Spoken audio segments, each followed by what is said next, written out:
Hi friends, good morning. ಎಲ್ಲರೂ ಹೇಗಿದ್ದೀರಾ? Hope ಎಲ್ಲರೂ ಕೂಡ ಖುಷಿಯಾಗಿ ಚೆನ್ನಾಗಿರ್ತೀರಂತ. ಇವಾಗ ನಾನು ಅಮ್ಮನ ಕರ್ಕೊಂಡು ಹಡಿನ್ಬಾಳ ಬ್ಯಾಂಕಿಗೆ ಹೋಗಬೇಕು, ಯೂನಿಯನ್ ಬ್ಯಾಂಕಿಗೆ. ಯಾಕೆಂದರೆ ಅವ್ರದ್ದು ನಮ್ಮ ಅಮ್ಮನ ಕಡೆಯವ್ರದ್ದು ಸ್ವಸಹಾಯ ಸಂಘ ಉಂಟಲ್ಲ, ಆ ಬ್ಯಾಂಕ್ ಖಾತೆಗೆ KYC ಆಗಬೇಕಂತೆ. ಹಾಗಾಗಿ ಪ್ರತಿ ಸರಿ ಏನು ತಿಂಗಳಲ್ಲಿ ಅವರು ಟ್ರಾನ್ಸಾಕ್ಷನ್ಗೆಲ್ಲ ಹೋಗ್ತಾರೆ ನೋಡಿ, ಹಾಗೆಲ್ಲ ಪ್ರತಿ ಸಾರಿನೂ ಹೇಳಿ ಕಳಿಸ್ತಾರೆ, ಈ ಮಂತ್ ಒಂದು ಮಾಡ್ಕೊಡ್ತೀವಿ, ನೆಕ್ಸ್ಟ್ ಮಂತ್ KYC ಆಗಲೇಬೇಕು ಟ್ರಾನ್ಸಾಕ್ಷನ್ ಮಾಡ್ಲಿಕ್ಕೆ ಅಂತ ಹೇಳಿ ಕಳಿಸ್ತಾನೆ ಇದ್ದಾರೆ. ಸುಮಾರು ತಿಂಗಳಾಯ್ತು ಇದೇ ರೀತಿ ಹೋಗೋದಿಕ್ಕಾಗ್ದೇನೆ. ಅಂತೂ ಇವತ್ತು ಬೇಗ ಹೋಗಿ ಬಂದ್ಬಿಡುವ ಅಂತೇಳಿ ಕೊಟ್ಟಿಗೆ ಕೆಲಸ ಆಮೇಲೆ ಚಾಲ ಕುಟ್ಕೊಂಡಿಷ್ಟು ಮುಗಿಸ್ಕೊಂಡು ಹೋಗ್ತಾ ಇದ್ವಿ. ಇನ್ನು ಬಂದಾದ್ಮೇಲೆ ಅಡುಗೆ ಎಲ್ಲ ಮಾಡ್ಕೊಳ್ಬೇಕು ಅಂತ ಇದ್ವಿ. ಇಷ್ಟೊತ್ತಿಗೆ ಹೊರಟಾಗ್ತಿತ್ತು. ದಾದ ಬೈಕ್ ತಗೊಂಡು ಎಲ್ಲಿಗೂ ಹೋಗ್ಬಿಟ್ಟಿದ್ದಾರೆ ಆಯಿತಾ. ಒಂದು ಚಾ ಕುಡ್ದು ಆದದ್ದೇ ಹೋದದ್ದು. ಈಗ ಒಂದು 10:15 ಜಾಸ್ತಿ ಆಯಿತು, ಇಷ್ಟೊತ್ತಾದ್ರೂ ಬರಲ್ಲ, ಒಂದು ತಾಸು ಮೇಲಾಯಿತು. ಎಲ್ಲಿ ಹೋಗಿದ್ದಾರೆ ಅಂತ ಗೊತ್ತಿಲ್ಲ. ಸೊ ದಾದ ಬರಲಿ ಅಂತ ವೆಯ್ಟ್ ಮಾಡ್ತಾ ಇದ್ದೀವಿ. ಹಾಗೆ ನಾನು ಲೋಕ್ ಕೂಡ ಸ್ಟಾರ್ಟ್ ಮಾಡಿಕೊಂಡೆ ಅಷ್ಟರಲ್ಲೇ. ಹಾಗೆಯೇ ಇದು ಮಣ್ಣು ಹಾಕ್ಸಿದ್ದು ಟಿಪ್ಪರ್ ತಂದು ಹಾಗೆಯೇ ಇಲ್ಲಿ ರೋಡನ್ನು ಖಾಲಿ ಮಾಡಿದ್ದೀರಿ ಆಯ್ತಾ. ಇಲ್ಲೆಲ್ಲ ಫುಲ್ ಹೊಂಡ ಇತ್ತು, ಫುಲ್ ಲೆವೆಲ್ ಆಗಿದೆ. ಇದರಲ್ಲಿ ಸುಮಾರು ನಿಮ್ಗೆ ಅಂದಾಜು ಆಗ್ಬೋದು ಇದರಲ್ಲಿ ಎಷ್ಟು ಲೋಡ್ ಮಣ್ಣು ಇರ್ಬೋದು ಅಂತ. ನೋಡಿ ಎಷ್ಟಿದೆ, ಫುಲ್ ಹೊಂಡ ಇತ್ತು. ಯಾವ ಲೆವೆಲಿಗಿತ್ತು ಗೊತ್ತಾ ಹೊಂಡ? ನೋಡಿ ಈ ಲೆವೆಲಿಗಿತ್ತು, ಈಗ ಇಷ್ಟು ಹೈಟ್ ಆಗಿದೆ ನೋಡಿ. 50 ಟ್ರಿಪ್ಗಿಂತನೂ ಜಾಸ್ತಿ ಆಗಿದೆ. ಅದು ಟಿಪ್ಪರ್ ಬರ್ತದಲ್ಲ, ಅದರಲ್ಲಿ 50 ಟ್ರಿಪ್ಗಿಂತನೂ ಜಾಸ್ತಿ ಆಗಿದೆ. ದುಡ್ಡು ಕೂಡ ಜಾಸ್ತಿ ಆಗ್ಬೋದು, ಲಕ್ಷ ಆಗಬಹುದು. ಇವತ್ತು ಕೂಡ ಹೊಡೆಸ್ತಾರೆ ಅಂತ ಇದರದು ಅದೇ ತಿರುಗಾಟಕ್ಕೆ ಹೋಗಿದ್ದಾರೆ ಇರಬೇಕು ಬೈಕ್ ತಗೊಂಡು. ನಾನು ಕೂಡ ಕೇಳಲಿಲ್ಲ, ನಾನು ಒಳಗಡೆ ಇದ್ದಷ್ಟೊತ್ತಿಗೆ ಬಂದು ಹೊಂಟಾಗ್ಬಿಟ್ಟಿತ್ತು. ಹಾಗಾಗಿ ಕಾಯ್ತಾ ಇದ್ದೀವಿ. ನೋಡಿ ಎಂತ ಸೂಪರ್ ಆಗಿದೆ ಗೊತ್ತಾ. ಇದು ಯಾವ ರೀತಿ ಮಣ್ಣು ಅಂತ ತೋರಿಸ್ತೀನಿ ಬನ್ನಿ ನಿಮಗೆ. ನೋಡಿ ಇದು ಇಲ್ಲೇ ನಮ್ಮನೆ ಹತ್ರನೇ ನಮ್ಮೂರಲ್ಲಿ ಒಬ್ಬರ ಜಮೀನಿದೆ. ಇದರಲ್ಲಿ ಯಾವುದೇ ರೀತಿ ಹಿಂಗೆ ಗಿಡ ಮರ ಅಲ್ಲ ಆ ಥರ ಬೆಳೆದಿರೋದಿಲ್ಲ. ಮೊದಲು ಗದ್ದೆ ಮಾಡ್ತಿದ್ರಂತೆ, ಆಮೇಲೆ ಈಗ ಗದ್ದೆ ಮಾಡೋದೆಲ್ಲ ಬಿಟ್ಟ ಮೇಲೆ ಹಾಗೆ ಇತ್ತು ಅದು. ಅವರು ಮಣ್ಣನ್ನು ಸೇಲ್ ಮಾಡ್ತೆ ಅಂತ ಹೇಳ್ತಿರುವಾಗ ನಾವು ಕೂಡ ತಗೊಂಡ್ವಿ. ನಮ್ಮೂರಲ್ಲಿ ತುಂಬ ಜನ ತಗೊಂಡಿದ್ದಾರೆ.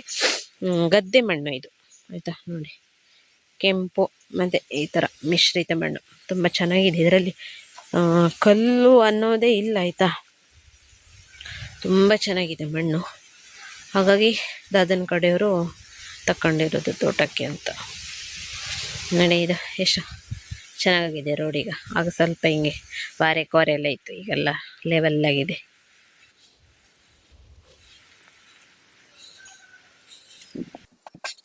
ಹಾಗೆಯೇ ದಾದನು ಕೂಡ 11 ಗಂಟೆ ಅಷ್ಟೊತ್ತಿಗೆ ಬಂದರು. ನಾನು ಮತ್ತು ಅಮ್ಮ ಬೈಕಲ್ಲಿ ಸೀದಾ ಹಡಿನ್ಬಾಳಕ್ಕೆ ಹೋಗಿ ಬ್ಯಾಂಕಲ್ಲಿ ಅವ್ರದ್ದು ಸ್ವಸಹಾಯ ಸಂಘದ ಪಾಸ್ಬುಕ್ಕಿಗೂ ಕೂಡ ಮತ್ತು ವೈಯಕ್ತಿಕವಾಗಿ ಅಮ್ಮನ ಪಾಸ್ಬುಕ್ಕಿಗೂ ಕೂಡ ಅಂದರೆ ಅಕೌಂಟಿಗೆ KYCಯನ್ನು ಮಾಡಿಸ್ಕೊಂಡು ಬಂದ್ವಿ.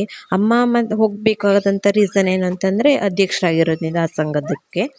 ಹಾಗಾಗಿ ಹೋಗಿ ಕೆಲಸವನ್ನು ಮುಗಿಸ್ಕೊಂಡು ಬರುವಾಗ ಕವಲಕ್ಕಿಯಲ್ಲಿ ಮೀನೆಲ್ಲ ಇತ್ತಲ್ಲ, ಹಾಗೆ ಮೀನು ಬೇಡ ಅಂಥೇಳಿ ನಾವು ಬಳ್ಚನ್ನು ತಗೊಂಡು ಬಂದಿದ್ವಿ. ಹಾಗಾಗಿ ಅದಕ್ಕೆ ಸ್ವಲ್ಪ ಬೆರಕೆ ಹಾಕ್ಲಿಕ್ಕಂತ ಬಸ್ಲೆಯನ್ನು ಕೊಯ್ತಾ ಇದ್ದೀನಿ.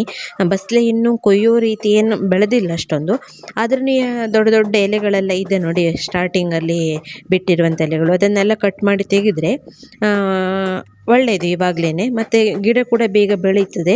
ಹಾಗೆಯೇ ಆಮೇಲೆ ಅಂದರೆ ಬಸ್ಲೆ ಚಪ್ಪರ ಎಲ್ಲ ತುಂಬಿದ ಮೇಲೆ ನಾವು ಈ ಎಲೆಗಳನ್ನೆಲ್ಲ ಕೊಯ್ಯೋದಿಕ್ಕೆ ಹೋದರೆ ಸಿಗೋದಿಲ್ಲ. ಒಂದು ಹಣ್ಣಾಗಿರುತ್ತೆ, ಇಲ್ಲ ಏನೋ ಒಂದು ಹುಳಗಳು ಈ ಥರ ಎಲ್ಲ ತಿಂದು ಹಾಳಾಗಿರುತ್ತೆ. ಹಾಗಾಗಿ ಇವಾಗಲೇ ಕೊಯ್ದರೆ ಅದು ಚೆನ್ನಾಗಿ ನಮಗೆ ಸಿಗುತ್ತೆ. ಮತ್ತು ಗಿಡ ಕೂಡ ಈಗ ಬೇಗ ಬೆಳೀತಾನೆ ಹೋಗ್ತದೆ. ಹಾಗೆಯೇ ಬಸ್ಲೆ ಎಲೆಗಳು ಅಷ್ಟೊಂದು ಸಾಕಾಗೋದಿಲ್ಲ ಅಂಥೇಳಿ ಅಮ್ಮನೂ ಕೂಡ ಒಂದು ಪಪ್ಪಾಯಿ ಕಾಯಿಯನ್ನು ಕೊಯ್ದು ಒಂದು ಸ್ವಲ್ಪ ಅದು ಹಣ್ಣಿಗಂತ ಬಂದಿತ್ತು, ಹಾಗೆ ಅದನ್ನು ಕೂಡ ಹಾಕ್ತಾಯಿದ್ದಾರೆ. ಇನ್ನು ನಾನು ಬಳ್ಚನ್ನೆಲ್ಲ ತೊಳೆದು ಅದನ್ನು ಬಿಸಿ ಮಾಡಬೇಕು, ಅಂದರೆ ಬೇಯಿಸೋದು ಉಗಿ ಬಂದ ತಕ್ಷಣ ಇಳಿಸಿಡಬೇಕು, ಆಮೇಲೆ ಅದನ್ನು ಚಿಪ್ಪೆಯಿಂದ ಬೇರೆ ಮಾಡೋದಾಗ್ತದೆ. ಹಾಗೆ ಬಂದು ನಾವು ಹೋಗುವಾಗ ಅಡುಗೆಯನ್ನು ಮಾಡಿಟ್ಟೆ ಹೋಗಿಲ್ಲಾಗಿದ್ವಿ. ಹಂಗಾಗಿ ಮನೆಗೆ ಬಂದ ನಂತರ ಅಡುಗೆನ ಈಗ ಶುರು ಮಾಡ್ತಾಯಿದ್ವಿ. ನಾವಿಬ್ಬರು ಇದ್ದೀವಲ್ಲ, ನಾನು ಮತ್ತು ಅಮ್ಮ, ಒಬ್ಬೊಬ್ಬರು ಒಂದೊಂದು ಕೆಲಸವನ್ನು ಮಾಡ್ತಾ ಹೋದರೆ ಬೇಗ ಆಗ್ತದೆ ಅಂತ ನಮ್ಮ ಐಡಿಯಾ. ಸೊ ಅಮ್ಮ ಈ ಥರ ನಾನು ಬಸ್ಲೆಲ್ಲ ಕೊಯ್ಕೊಂಡು ಬಂದು ಕೊಟ್ಟೆ, ಅಮ್ಮ ಈ ಥರ ತರಕಾರಿ ಎಲ್ಲ ಕೊಚ್ಚೋದು, ಆಮೇಲೆ ಕಾಯಿ ಕೆರಿಯೋದು, ಮಸಾಲೆ ಅರಿಯೋದೆಲ್ಲ ಮಾಡಿದ್ರು. ನಾನು ಬಳ್ಚನ್ನೆಲ್ಲ ಬಿಡಿಸೋದು, ಬಸ್ಲೆಲ್ಲ ಕೊಯ್ಕೊಟ್ಟೆ. ಹೀಗೆ ಈ ಥರ ಇವತ್ತಿನ ಕೆಲಸ ಎಲ್ಲ ಮುಗಿಸ್ಕೊಂಡ್ವಿ.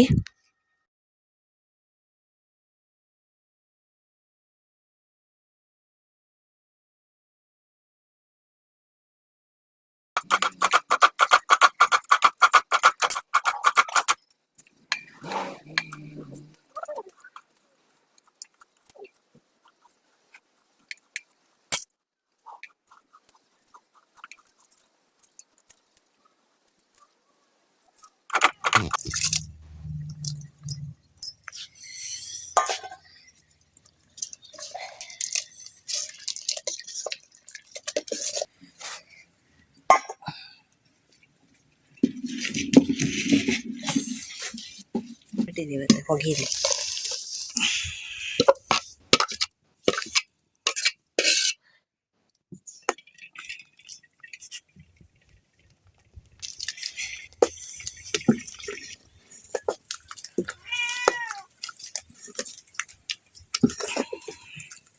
ನೋಡಿ ಇದರಲ್ಲಿ ಇಂಥದ್ದು ಒಂದು ಫ್ರೂಟನ್ನು ನಾನು ಹಣ್ಣಿಗೆ ಇಟ್ಟಿದ್ದೆ. ಈಗ ಚಳಿ ಅಲ್ಲ, ಓಪನ್ ಆಗಿಟ್ಟರೆ ಲೇಟ್ ಹಣ್ಣಾಗ್ಲಿಕ್ಕೆ, ಹಾಗಾಗಿ ಈ ಥರದೊಂದು ಡ್ರಮ್ಮಲ್ಲಿ ಹಣ್ಣಿಗೆ ಇಟ್ಟಿದ್ದು.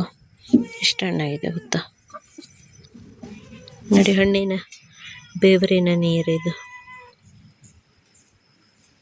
ಎಷ್ಟು ನೀರಿದೆ ಅಂತ ನೋಡಿ ಇದರಲ್ಲಿ. ಆಮೇಲೆ ಇದು ಒಂದು ಹಣ್ಣಾಗಿದೆ, ತಿನ್ನಲಿಕ್ಕೆ ಸಿಗುತ್ತೆ ಇದು ಇವತ್ತು.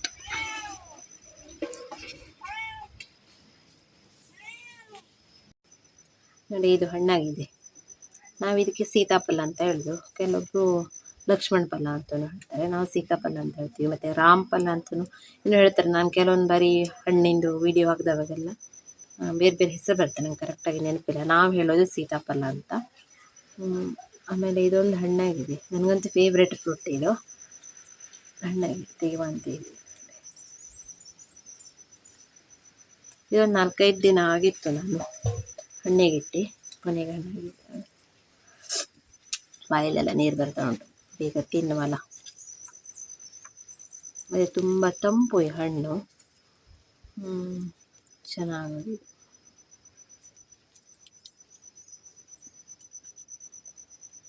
ನೀವು ಕೂಡ ಟೇಸ್ಟ್ ಮಾಡಿ ತಗೊಳ್ಳಿ, ಚೆನ್ನಾಗಿದೆ ಅಲ್ವಾ.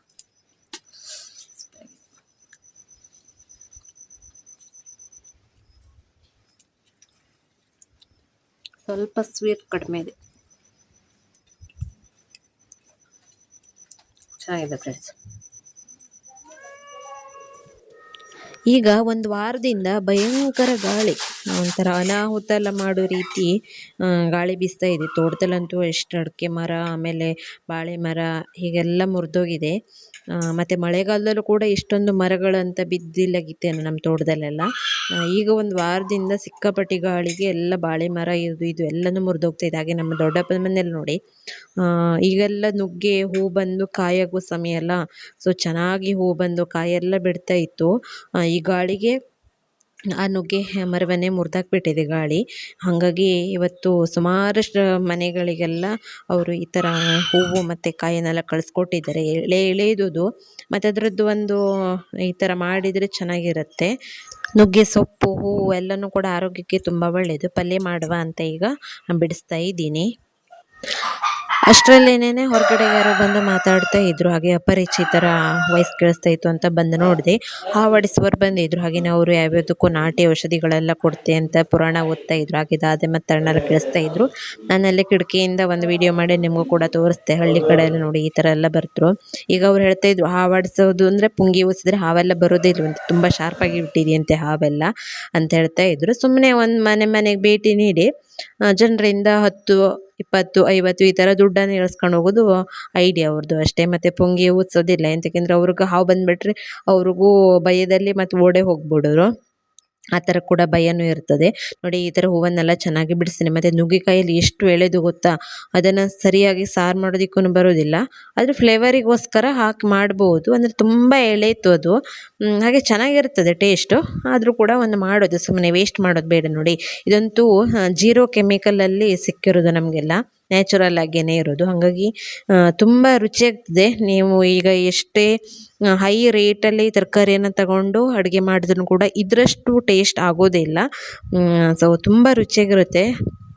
ನಮಗೆಲ್ಲ ಅಂದರೆ ತುಂಬ ಇಷ್ಟ ಈ ನುಗ್ಗೆ ಸೊಪ್ಪಿಂದು ಮತ್ತು ಹೂವಿಂದು ಎಲ್ಲ ಅಡುಗೆಗಳೆಲ್ಲ.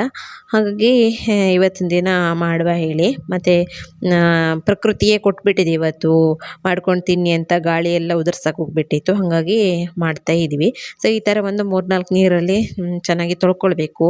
ಹೂವಿಗೆ ಜೇನು ಹುಳಗಳು, ಮಿಸ್ರೆ ಈ ಥರ ಎಲ್ಲ ಬರ್ತದೆ. ಹೂವಿಗೆ ಒಂಥರ ಪರಿಮಳ ಇರುತ್ತೆ, ಅದಕ್ಕೋಸ್ಕರ. ಹಾಗಾಗಿ ಚೆನ್ನಾಗಿ ನೋಡಿಕೊಂಡು ಬಿಡಿಸ್ಕೊಂಡು ತೊಳ್ಕೊಂಡು ಮಾಡಿದ್ರೆ ಒಳ್ಳೆ ಒಳ್ಳೆ ರುಚಿಯಾಗಿರುತ್ತೆ. ಮತ್ತು ಇದಕ್ಕೆ ಜಾಸ್ತಿಯಾಗಿ ಎಣ್ಣೆ ಮತ್ತು ಮಸಾಲ ಪೌಡರ್ ಈ ಥರ ಎಲ್ಲ ಹಾಕಬಾರ್ದು. ನ್ಯಾಚುರಲ್ಲಾಗಿ ಈರುಳ್ಳಿ, ಸ್ವಲ್ಪ ಮೆಣಸು, ಕೊತ್ತಂಬರಿ, ಆಮೇಲೆ ತೆಂಗಿನಕಾಯಿ ಈ ಥರ ಹಾಕಿ ಮಾಡಬೇಕಾಗ್ತದೆ. ಸೊ ಎಲ್ಲ ತಯಾರಿ ಮಾಡ್ಕೊಂಡು ನಾನಿವಾಗ ಒಂದು 2 ಈರುಳ್ಳಿ ಮತ್ತು 1 ಟೊಮೆಟೊವನ್ನು 1 ಚಮಚ ಆಗುವಷ್ಟು ತೆಂಗಿನೆಣ್ಣೆ, ಸನ್ಫ್ಲವರ್ ಆಯಿಲ್ ಬೇಡ ಹಾಕೋದು. ಇಲ್ಲಾಂತಂದರೆ ನೀರಲ್ಲೂ ಕೂಡ ನೀವು ಬೇಯಿಸ್ಕೊಂಡು ಮಾಡ್ಬೋದು. ಇದನ್ನು ನ್ಯಾಚುರಲ್ಲಾಗಿ ಮಾಡಿದಷ್ಟು ನ್ಯಾಚುರಲ್ ಟೇಸ್ಟ್ ಸಿಗುತ್ತೆ. ಹಾಗಾಗಿ ನಾನು ಒಂದೇ 1 ಚಮಚ ಆಗುವಷ್ಟು ತೆಂಗಿನೆಣ್ಣೆಯನ್ನು ಹಾಕಿದ್ದೇನೆ. ತೆಂಗಿನೆಣ್ಣೆ ಅಂತ ಈಗ ಚಳಿಯಲ್ಲೆಲ್ಲ ಫುಲ್ ಗಟ್ಟಿಯಾಗಿರುತ್ತೆ. ಹಾಗಾಗಿ ಹಾಕ್ಕೊಂಡು ಸ್ವಲ್ಪ ಈರುಳ್ಳಿ ಮತ್ತು ಟೊಮೆಟೊ ಎಲ್ಲ ಚೆನ್ನಾಗಿ ಫ್ರೈ ಮಾಡ್ಕೊಳ್ಳಿ. ಅದಾದಮೇಲೆ ಈಗ ಹೂವನ್ನು ಹಾಕಿ ಚೆನ್ನಾಗಿ ಬಾಡಿಸ್ಕೊಳ್ಬೇಕು. ಮತ್ತು ನೀರಲ್ಲಿ ಹಾಕೋದು ಮತ್ತು ಎಣ್ಣೆ ಹಾಕೋದೆಲ್ಲ ಅವಶ್ಯಕತೆ ಬೇಡ. ಸೊ ಹೂವಿನ ಅಂಶದಲ್ಲಿ ನೀರೆಲ್ಲ ಇರುತ್ತೆ, ಹಾಗಾಗಿ ಅದರಲ್ಲೇ ಅದು ಫ್ರೈ ಆಗುತ್ತೆ. ಮತ್ತು ಹುಡಿ ಹುಡಿಯಾಗಿರಬೇಕು ಇದು ಸುಕ್ಕ ತಿನ್ನಲಿಕ್ಕೆ. ಹಾಗಾಗಿ ಹಾಗೇ ಫ್ರೈ ಮಾಡ್ಕೊತಾ ಇದ್ರು. ಇದನ್ನು ಡೀಪ್ ಫ್ರೈ ಮಾಡಿದಷ್ಟು ನಮಗೆ ಟೇಸ್ಟ್ ಇನ್ನೂ ಜಾಸ್ತಿ ಆಗ್ತಾ ಬರ್ತದೆ. ಹಾಗಾಗಿ ನೀವು ಯಾರಾದರೂ ಈ ನುಗ್ಗೆ ಸೊಪ್ಪು ಮತ್ತು ಫ್ಲವರಿದು ಪಲ್ಯ ಮತ್ತು ಅಡುಗೆ ಎಲ್ಲ ಮಾಡ್ಕೊಂಡು ತಿಂತಾ ಇದ್ದರೆ ಮತ್ತು ನೀವು ಹೇಗೆ ಮಾಡ್ತೀರಿ ಅನ್ನೋದನ್ನು ಕೂಡ ಕಾಮೆಂಟ್ ಬಾಕ್ಸಲ್ಲಿ ತಿಳಿಸಿ. ಎಷ್ಟೋ ಜನರಿಗೆ ಅದರಿಂದನೂ ಕೂಡ ಹೆಲ್ಪ್ ಆಗುತ್ತೆ.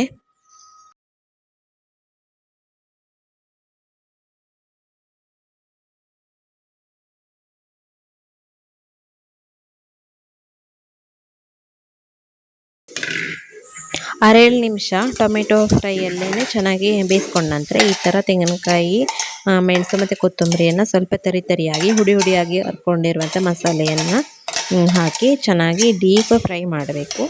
ಆಮೇಲೆ ಸುಕ್ಕ ರೆಡಿ ಆಗುತ್ತೆ. ಇದಕ್ಕೆ ಸ್ವಲ್ಪ ಅರಿಶಿನಿಟ್ಟು, ರುಚಿಗೆ ತಕ್ಕಷ್ಟು ಉಪ್ಪು ಮತ್ತು ಸ್ವಲ್ಪ ಬೆಲ್ಲ ಅಥವಾ ಸಕ್ಕರೆ, ಸಿಹಿಗೋಸ್ಕರ ಯಾವುದನ್ನು ಕೂಡ ಹಾಕ್ಬೋದು. ಸ್ವಲ್ಪ ಇರೋದನ್ನು ನಾನು ಸಕ್ಕರೆನೇ ಹಾಕಿದ್ದೀನಿ. ಸೊ ಇದಿಷ್ಟನ್ನು ಹಾಕಿ ಚೆನ್ನಾಗಿ ಬೇಯಿಸ್ಕೊಳ್ಬೇಕು ಮಸಾಲ ಬೇಯೋ ತನಕ.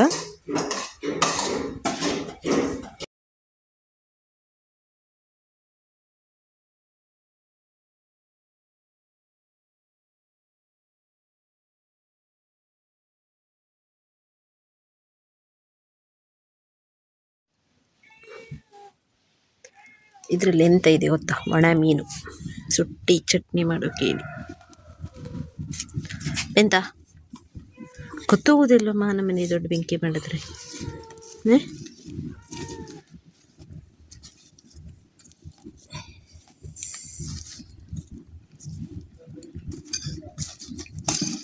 ಒಟ್ಟೆಲ್ಲ ಬೇಯಿಸ್ಬೇಕಾ ಮೀನು?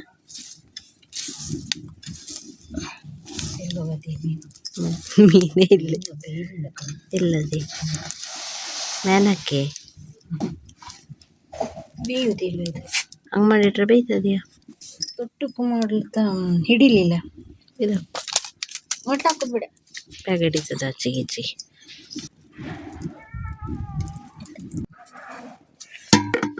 ಕಟ್ ಮುದ್ದೆ ಬೈತದ ನಾರು.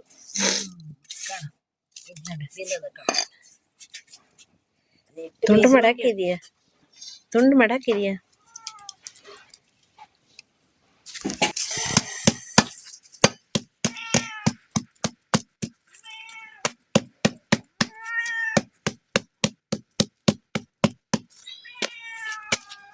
ಆಗೋಯ್ತಾ?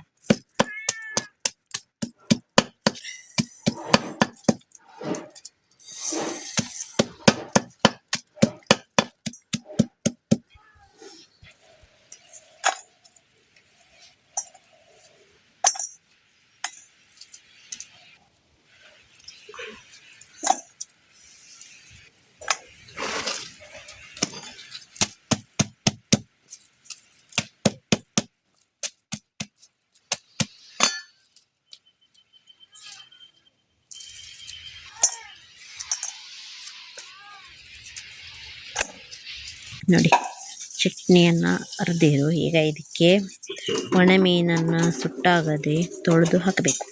ಉಪ್ಪು ಹಾಕೋಕೆ ಇಲ್ಲ, ಎಂತಕ್ಕಂದರೆ ಮೀನಲ್ಲಿ ಉಪ್ಪಿನ ಅಂಶ ಇರ್ತದೆ. ಹಾಗಾಗಿ ಅಮ್ಮ ಎಂಥರ ಮೀನು ಇದು? ಸ್ವರ ಮೀನು. ಸ್ವರ, ಒಣ ಸ್ವರ ಮಾಡಿ ಈಗ ಇಡಬೇಕು. ಇದು 10 ನಿಮಿಷ, ಆಗ ಚಟ್ನಿ ಎಲ್ಲ ಉಪ್ಪನ್ನು ಬಿಡ್ತದೆ.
ನೋಡಿ ಚಂದು ಮತ್ತು ಸಿಂಗಾರಿ ಅಂತ ತಿಂತಿದ್ದಾರೆ ಅಂತ.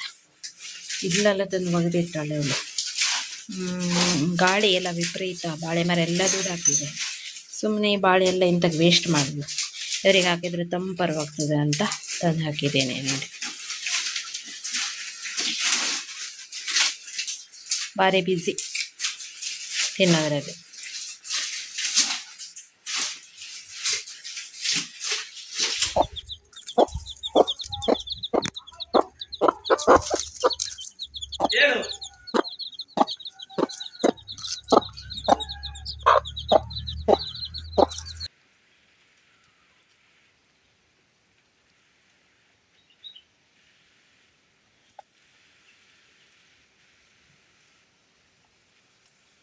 ಇವಾಗ ಸಂಜೆ 4 ಗಂಟೆ ಆಯಿತು.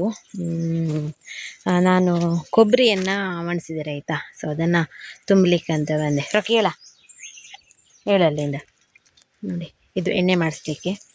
ತೆಂಗಿನಕಾಯಿ ಕೊಯ್ಲಾಗಿತ್ತಲ್ಲ, ಅದರಿಂದ ಈಗ ಒಡೆದು ಸುಮಾರು ದಿವಸ ಇತ್ತು, ಒಣಗಿದೆ. ಹಾಗೆ ತುಂಬಿ ತಗೊಂಡು ಹೋಗುವಂಥ ಚೀಲ ಸಮೇತ ಬಂದಿದ್ದೇನೆ.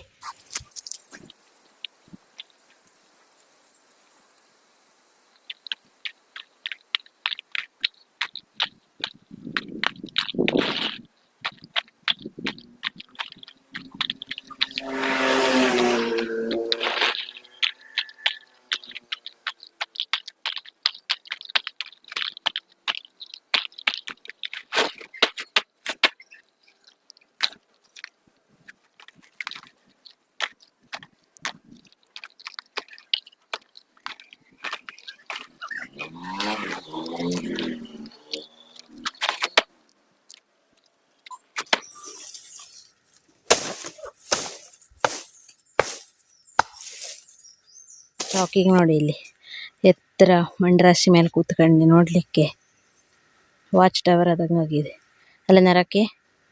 ರಾಕಿ ಬಣ್ಣನು ಮತ್ತು ಮಣ್ಣಿನ ಬಣ್ಣನು ಬಂದೆ ನೋಡಿ. ಮೊನ್ನೆ ಅಷ್ಟೇ ಅವನಿಗೆ ಸ್ನಾನ ಮಾಡಿಸಿದ್ದು. ಇಡೀ ದಿನ ಇರೋದವನು ಈ ಮಣ್ಣು ರಾಶಿ ಮೇಲೆ.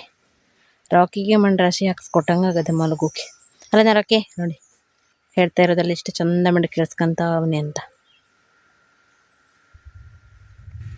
ಓಕೆ ಫ್ರೆಂಡ್ಸ್, ಸಂಜೆ 5 ಗಂಟೆ ಆಯಿತು. ನಂದು ಹಾಳಿ ಕಡಿಯೋ ಕೆಲಸ ಮುಗೀತು. ಸೊ ಹಾಳೆ ಎಲ್ಲ ಕಡ್ದು ಈ ಥರ ಹೊರೆ ಮಾಡಿ ಇಟ್ಕೊಂಡಿದ್ದೀನಿ, ಇನ್ನು ತಗೊಂಡೋಗಿ ಒಣಸೋದಷ್ಟೇ. ಇವತ್ತಿಂದೆಲ್ಲ ಕೆಲಸನೂ ಮುಗ್ದಾಗೇ. ಇವತ್ತೇನು ಜಾಸ್ತಿ ಕೆಲಸ ಅಂತೆಲ್ಲ ಇರಲಿಲ್ಲ ತೋಟದ ಕಡೆ. ಈಗ ಜಡ್ ಚೇಂಜ್ ಮಾಡೋದು ಮತ್ತು ಹಾಳಿ ಕಡಿಯೋದು ಅಷ್ಟೇ ಇದ್ದಿತ್ತು. ಆಮೇಲೆ ಅದೇ ಗಾಳಿಗೆಲ್ಲ ಬಾಳೆ ಮರೆಲ್ಲ ದುಡ್ಡಾಕ್ಬಿಟ್ಟಿತ್ತು, ಅದನ್ನೆಲ್ಲ ಕಡ್ದು ಮತ್ತು ಸಿಂಗಾರಿಗೆಲ್ಲ ತಗೊಂಡೋಗಿ ಹಾಕೋದು ಇಷ್ಟು ತೋಟದ ಕೆಲಸ. ಇನ್ನು ಮನೆ ಕಡೆದ ಅಡುಗೆ ಸಣ್ಣ ಪುಟ್ಟ ಅಷ್ಟೇ ಇತ್ತು. ಆಮೇಲೆ ನಮ್ಮದು ಹೊಸ ಅಡಿಕೆ ಏನಿತ್ತು ನೋಡಿ, ಅದನ್ನು ಸುಲಿತಾ ಇದ್ದೀವಿ ನಿನ್ನೆಯಿಂದ. ಮತ್ತು ಒಬ್ಬರು ಕೂಡ ಬಂದಿದ್ದಾರೆ ಅಡಿಕೆ ಸುಲಿಯೋದಕ್ಕೆ. ನಾನು ಅಮ್ಮ ಮತ್ತು ಅವರು ಸೇರಿ ಸುಲಿತಾ ಇದ್ದೀವಿ. ಈಗ ಸ್ವಲ್ಪ ಅಡಿಕೆ ಎಲ್ಲ ಸುಲಿದು ಆಮೇಲೆ ಸ್ನಾನ ಮಾಡಿ ಇವತ್ತಿನ ದಿನವನ್ನು ಕಳೆಯೋದು ಇಷ್ಟೇ ಕೆಲಸದೆಲ್ಲನೂ. ಹಾಗೆ ಇವತ್ತಿನ ವ್ಲಾಗ್ ನಿಮಗೆಲ್ಲರೂ ಕೂಡ ಖುಷಿ ಕೊಟ್ಟಿರುತ್ತೆ ಅಂತ ಅಂದ್ಕೊಂಡ್ರೆ, ಇಷ್ಟವಾಗಿದ್ರೂ ಕೂಡ ಲೈಕ್ ಮಾಡಿ, ಶೇರ್ ಮಾಡಿ, ಕಾಮೆಂಟ್ ಮಾಡಿ, ಸಬ್ಸ್ಕ್ರೈಬ್ ಮಾಡಿ, ಸಪೋರ್ಟ್ ಮಾಡಿ. ಸಿಗುವ ನೆಕ್ಸ್ಟ್ ವ್ಲಾಗಲ್ಲಿ. ಅಲ್ಲಿವರೆಗೂ ಟೇಕ್ ಕೇರ್, ಬಾಯ್.